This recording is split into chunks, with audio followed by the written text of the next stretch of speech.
Queridos irmãos, queridas irmãs, nós resolvemos terminar esse capítulo 5 hoje, das manifestações físicas espontâneas. Então, Kardec tratando, esse vídeo é 302.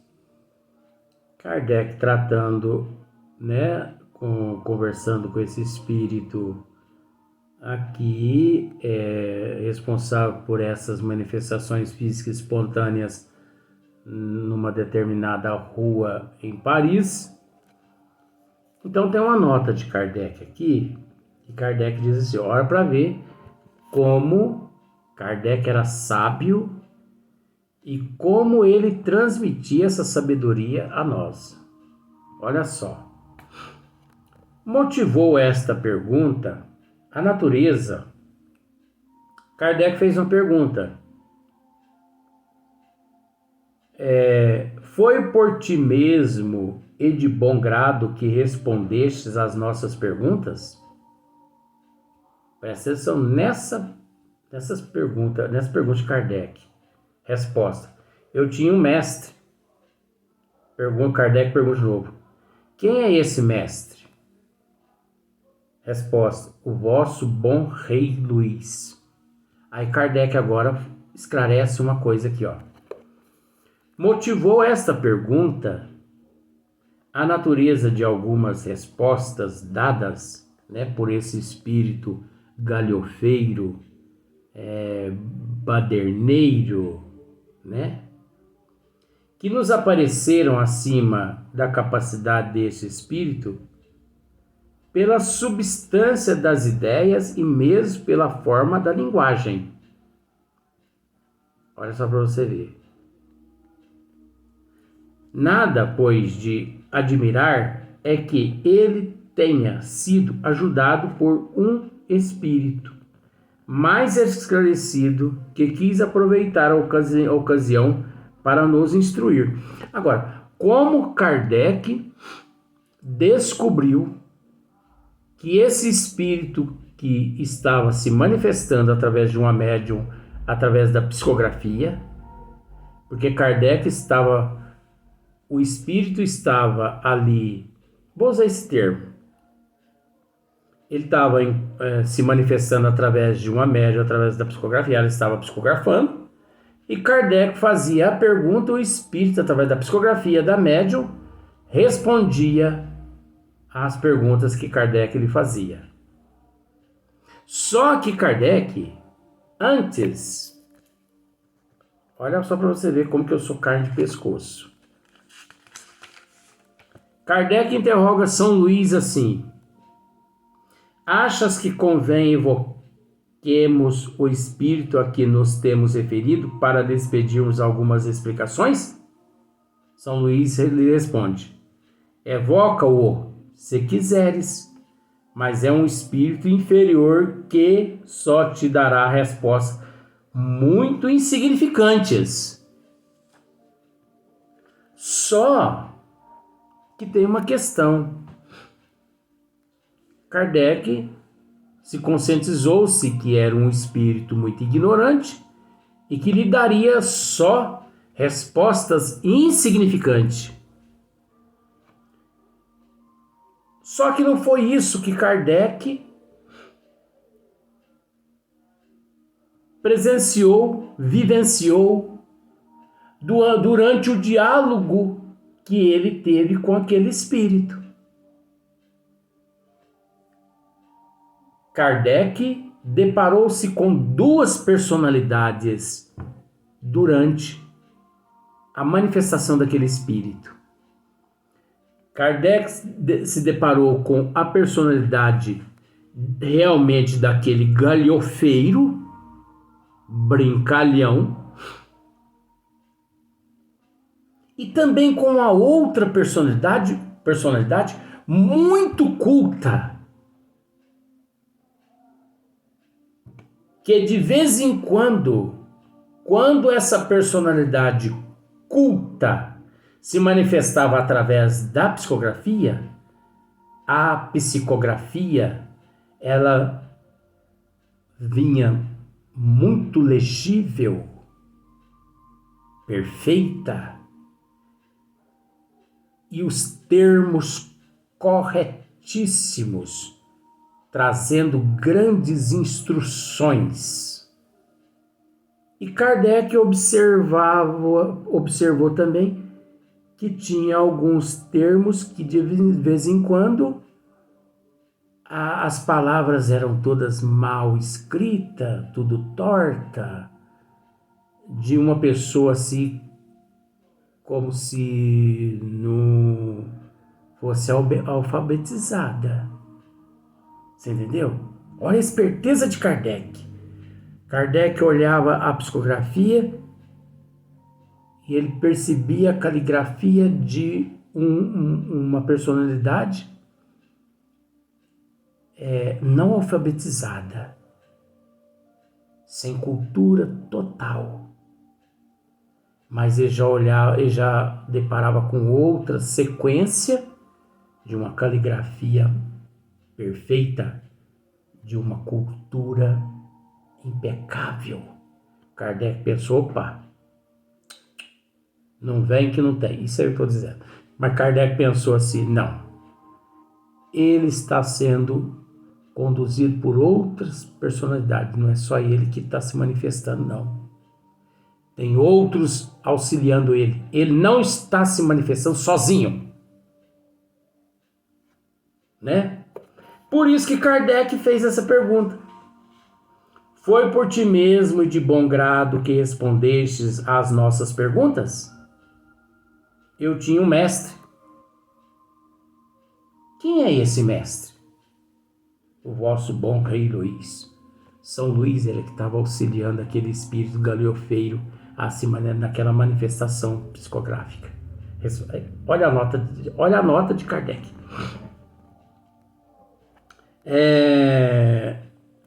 Nada, pois, de admirar é que ele tinha sido ajudado por um espírito mais esclarecido, que quis aproveitar a ocasião para nos instruir. E este um fato muito comum, mas o que nessa circunstância constitui notável particularidade é que a influência do outro espírito se fez sentir na própria caligrafia. A das respostas em que ele interveio é mais regular e mais corrente. A do trapeiro, quer dizer, do trapaceiro tal, é angulosa, grossa, irregular, às vezes pouco legível, denotando caráter muito diferente. Agora, você observa onde Kardec foi observar, onde ele foi perceber a presença de um segundo que ali auxiliava aquele galhofeiro.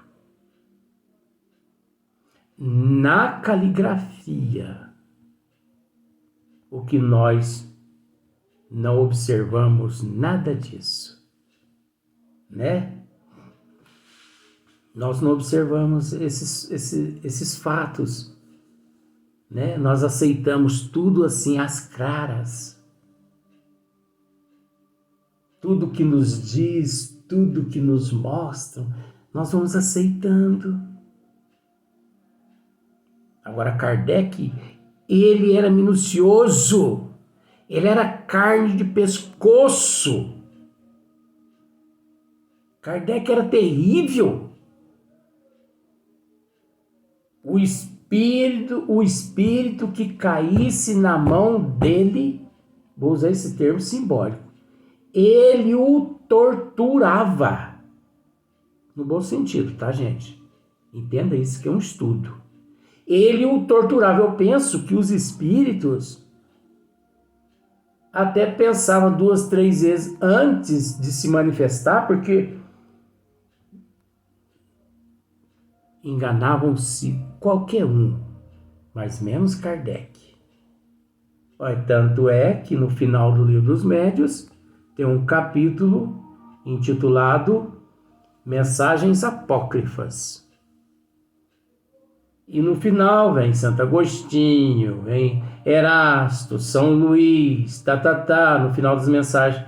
E Kardec sabia que não era Erasto, São Luís, Santo Agostinho, não era São Vicente de Paulo, não era nada desses espíritos que tinham deixado aquelas mensagens, e sim espíritos mistificadores que tinham passado-se por esses outros espíritos. Aí Kardec continua fazendo a pergunta, que fazes agora? Ocupas-te com o teu futuro? Resposta: ainda não. Vagueio, quer dizer, está vagueando ainda, está perdido para lá para cá. Pensam tão pouco em mim na terra, que ninguém roga por mim. Ora, não tendo quem me ajude, não trabalho. Isso é triste, né, gente? Olha o que ele acabou de dizer, esse espírito necessitado. O que ele acabou de dizer, esse galhofeiro? Ainda não, vagueio. Estou vagueando para lá para cá. Pensam tão pouco em mim aí na terra, que ninguém roga por mim. Sabe aquelas pessoas que morreram, vamos usar esse termo, e foram esquecidas pela família, pelos parentes, pela sociedade? Foram esquecidas.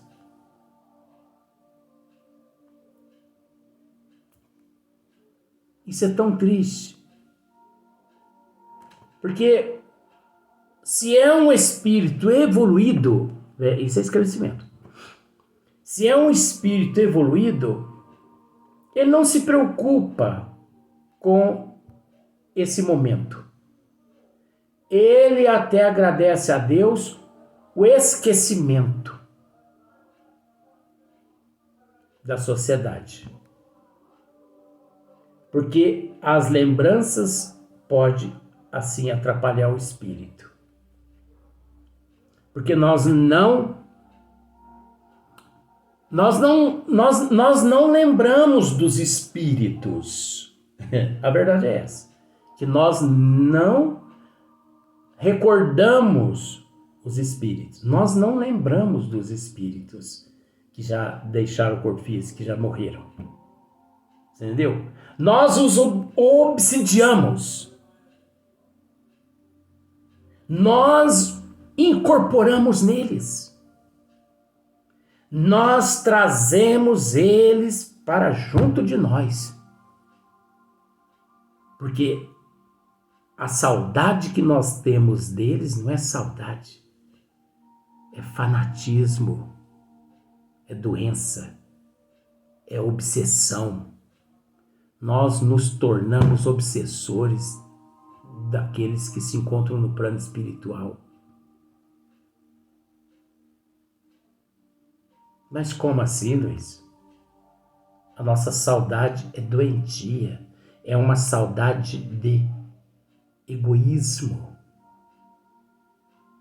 De vontade de querer ter a pessoa ali do nosso lado.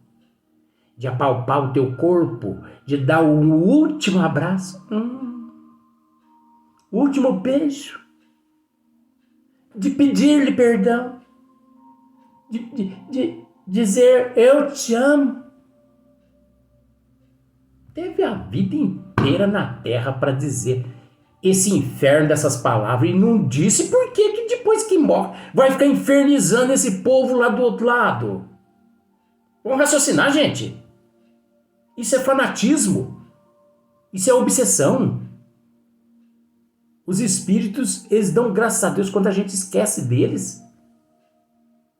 Os que estão num nível mais evoluído.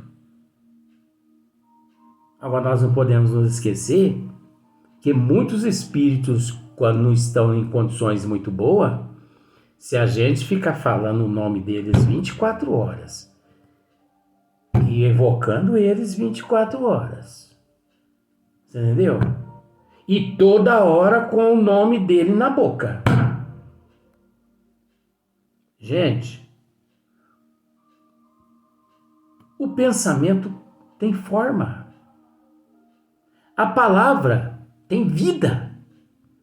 Quando eu pronuncio meu pai onde está no plano espiritual, ele leva um choque. Quando eu penso no meu pai leva um choque. Porque chega até ele esse termo, meu pai. Quando eu penso nele, chega até ele. Por isso que os bons espíritos põem determinados espíritos para dormir durante 10, 15, 20 dias, depois que desencarna, porque é aquele momento, né, de terror para cima do espírito. Então nós incorporamos os espíritos desencarnados. Nós evocamos.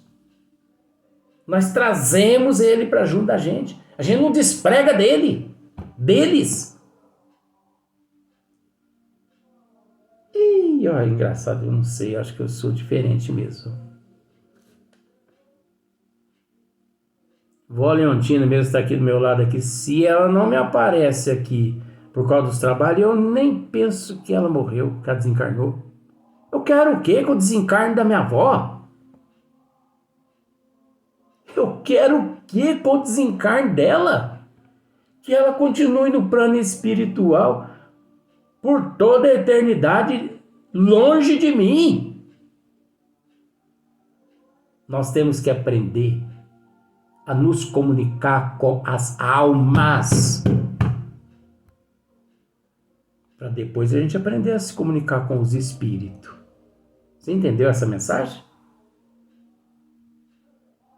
Então, quantas pessoas estão guerreando no mundo com as almas e buscando o contato com os espíritos? Coração cheio de mágoa, coração cheio assim de melindre, angustiados, revoltados. Você entendeu? Por não perdoar. Fulano, cicrano, bertano. Eu não perdoo isso. Eu não perdoo aquilo. Mas eu tô tão magoado. Mas eu tô tão sentido. Com quem? Fulano, cicrana, bertano. Tudo bem. É um direito da pessoa. Você pode ficar magoado, com ressentimento, de quem você quiser. Mas depois não vai perturbar os espíritos. Porque em condições você não está de entrar em contato com os espíritos. No muito, tá sim. Em condições de entrar em contato com o galhofeiro, com o obsessor, com o espírito das trevas. Você está em condições sim. Você entende que isso é um estudo, né? Isso é um estudo. Para as pessoas raciocinar. Que as coisas não é do jeito que as pessoas imaginam. O telefone toca do plano espiritual para a Terra, e não da Terra para o plano espiritual. E se a espiritualidade nota em nosso coração ressentimento, mágoa, você entendeu? Ressentimento, mágoa, ódio, raiva, eles se afastam de nós. Eles não, aliás, esse sentimento nos afasta deles, é o contrário. Esses sentimentos nos afastam deles. Eles não se manifestam. Nós temos que nos purificar. Nós temos que expurgar esses sentimentos negativos. Kardec faz uma outra nota aqui. Ver-se-á mais tarde quanto se pode contribuir para o progresso e o alívio dos espíritos inferiores por meio da prece e dos conselhos. Então, mais tarde no livro dos médiuns, nós vamos aprender essas questões, né? Mas Kardec ainda faz mais alguma pergunta aqui, ó, duas perguntas. Como te chamavas quando vivo? Janete, sei que é um nome francês aqui, Janete. Pergunta. Está bem, Janete. Oraremos por ti. Diz-nos se a nossa evocação te deu prazer ou te contrariou. Tem pessoas que ficam contrariadas um com o outro aqui na Terra. Deixa eu marcar isso aqui, contrariou. Eu gosto dessas frases. Tem pessoas que ficam contrariadas um com o outro aqui na Terra, gente. A dor no peito. Mas dor no peito por quê? É porque me trataram assim.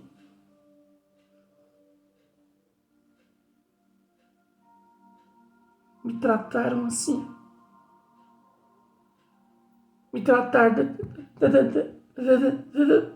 Ai, gente.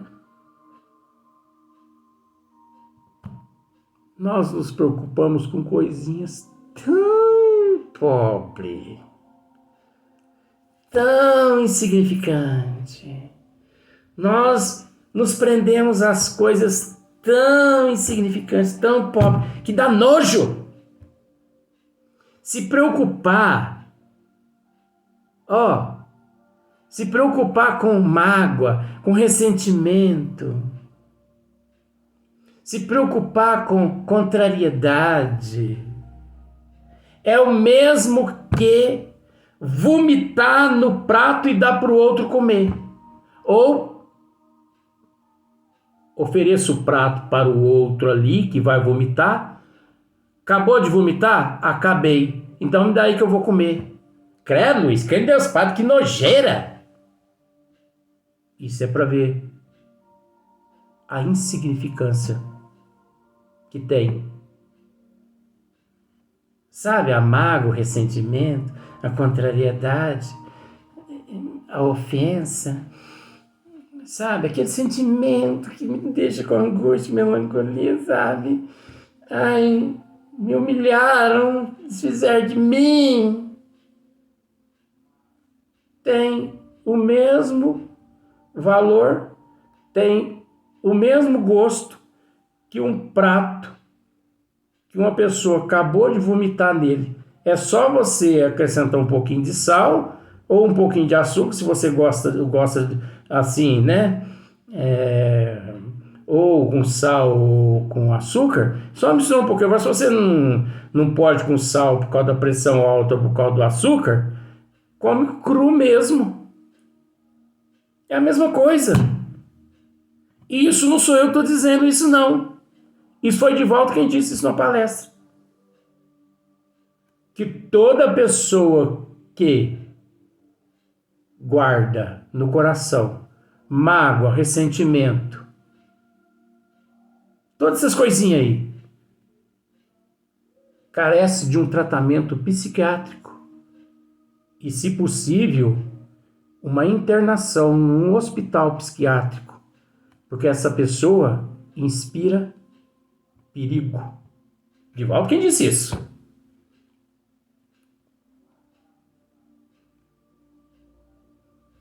Mas é tão insignificante, né? Você sabe qual a menor partícula da matéria?